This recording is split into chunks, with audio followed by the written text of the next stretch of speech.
garden. Now, the biggest mistakes that growers do, they leave the mulch, which we usually cover all our garlic by mulch, especially in the northern climate, to prevent the complete frost on the top of the surface in early spring. Big mistake. You need to remove it. I will take it. Look how much mulch I'm removing.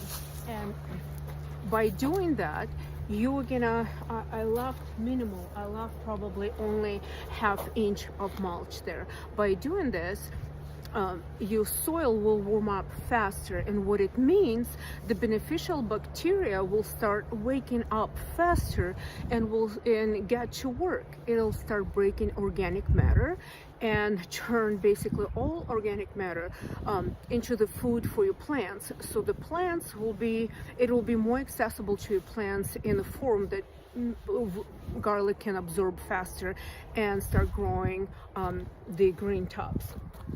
The second thing that I highly suggest, and the biggest mistake, they either don't just leave the garlic alone because they had or put some organic matter in the fall, but garlic needs nitrogen at this time, and it really screams for nitrogen, because even if you had your organic matter in the fall, most of the nitrogen, a lot of it will wash out with the rain and snow. So we're gonna help our garlic with the nitrogen. Now, another other thing that I observed, and I read some comments where people would say, oh, just sprinkle blood meal on the top of the surface, and don't forget to do it in the spring. Sprinkle the blood meal, which is basically this organic fertilizer, the blood meal. And I'm just gonna show you what it looks like in the form. It's all dry on the surface. Let me tell you, it's not gonna do much. Here's why. First of all, if you put it on a dry soil, it's just gonna be sitting on the top.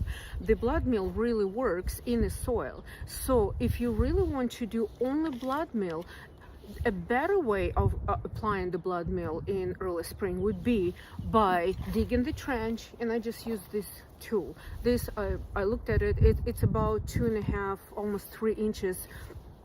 You can dig a trench 3 inches deep, and if you do it, don't worry, you're not gonna ruin the roots, because you did plant the garlic last fall between 3 inches and 4 inches in depth. So what you're gonna do, let me make sure that you can see it. For instance, I'm gonna do it here.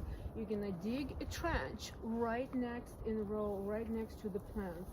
And what you're doing by doing that, first of all, you're gonna break the soil crust that will help oxygen to get to the roots sooner and faster. More oxygen, bigger roots. You basically break in the soil crust, and bigger roots, bigger green tops, bigger bulb. So you dig the trench next to the plant. Next, what you're gonna do, you're gonna water it. Ooh, let me grab my watering can. I just have a basic watering can here. You make sure that you water it. After you water it, you're gonna take your fertilizer, your blood meal, and you're gonna sprinkle. The key is to deliver it closer to the roots. If you deliver it closer to the roots, the uptake of this blood meal will start faster. And also, you're gonna put it in the soil.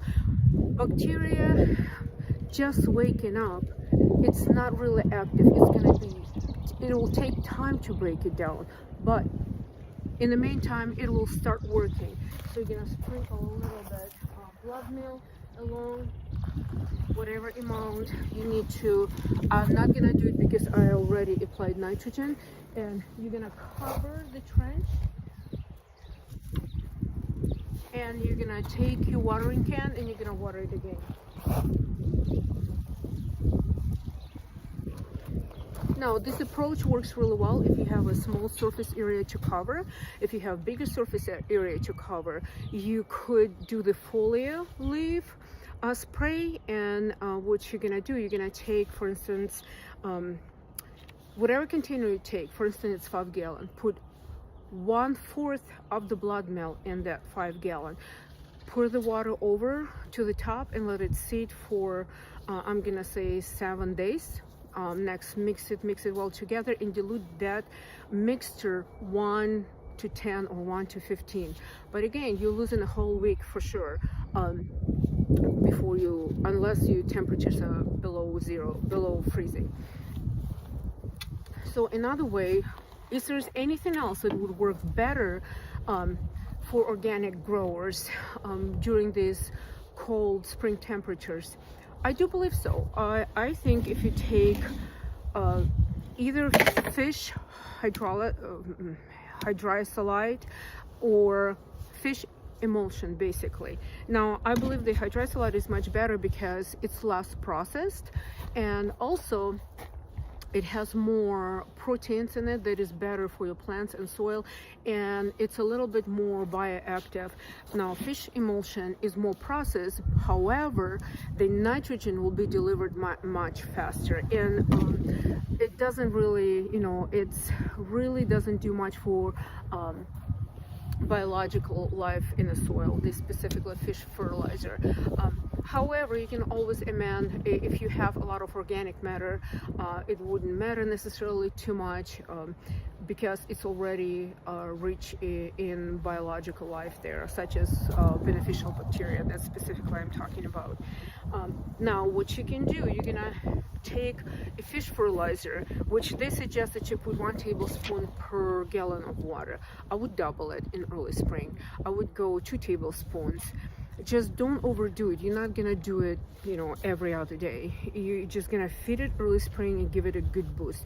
And next, you're gonna assess every week or every 2 weeks what else needs to be done to help the plant thrive.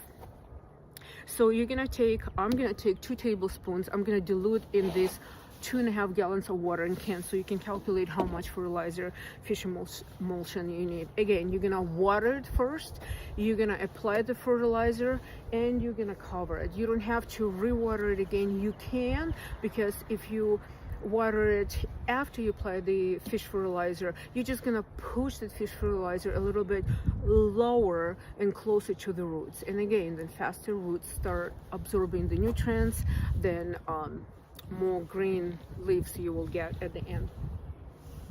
Now, what you could do at this time when you apply liquid fertilizer, I like to start amending my soil with beneficial bacteria, specifically with Trichoderma harzianum. Why would I do that?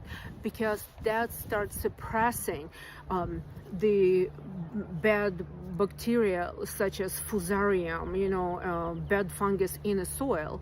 So if you don't have it in the soil, or have it in a lower quantities, believe me, you have fusarium in your soil. There's no question asked. And that's why many times you will see beautiful green tops, and suddenly one day somewhere in the middle of the summer, everything just going to rot. So you can add a half teaspoon, or you just add something to your watering can and dilute it well and water it.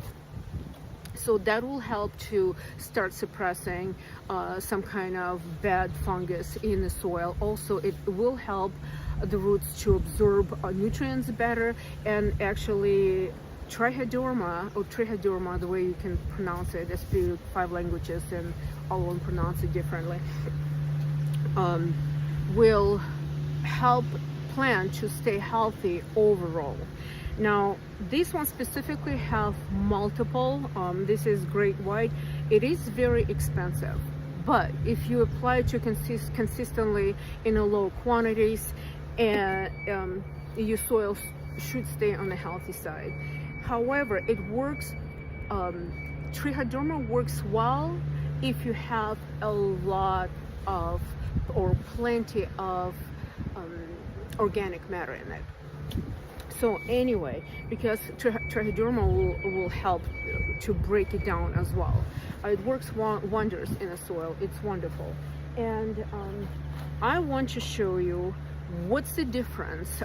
Again, I grow pretty much everything organically. However, in early spring, I do give a shot of, think of it as environments, a shot of mineral fertilizer to garlic very early. And I'm gonna show you the difference where I gave a really small dose of mineral fertilizer versus to the plants where I did not do it. And you will see the difference in growth. Nothing wrong if you give a small dose of mineral fertilizer, because the nitrogen that we use, plants don't really know the difference between mineral and organic. And if you do it once in the early spring, it's totally fine. Believe me, it's totally fine. I've seen now you're not applying it every week. No, I'm not in favor of that, but you can watch the video on my YouTube or Instagram where explaining why I do and what kind of fertilizers work best at the low temperatures between 35 and 50 degrees. What kind of nitrogen works best. So one more time, let's just summarize it. What works best in early spring, especially if you do organic gardening? First, remove the mulch. Next, give a shot of good nitrogen fertilizer to help the plants wake up and grow. The kind of fertilizer works really good. Either fish, I believe my pronunciation, hydrosolite, which is processed, but fish emulsion works great as well. And if you take blood meal and fish emulsion will deliver nitrogen much faster, because it's already been breaking in a smaller molecules there, versus blood meal hasn't. And blood meal needs beneficial bacteria to wake up, get to work, and break that blood meal down. Anyway, just make sure that you always cover the trenches, and before any application you need either to water your soil or do it after the rain. And always I suggest that, especially if you put dry fertilizer in the dry form, you always water the area as well, to make sure that you push that fertilizer or help to start breaking down and push it closer to the roots. Remember one thing: if you leave the dry fertilizer on the top of the soil, you will get zero results and a tiny bulb. If you are able to grow green biomass, green leaves, healthy leaves, good sized leaves, and before the bulb starts forming, you will have a bigger bulb, because leaves accumulate the energy, and that will feed your bulb. Now first it goes all in the leaves, and next leaves will release it back to the bulb, and bulb will grow and expand. Let me know if you have any questions.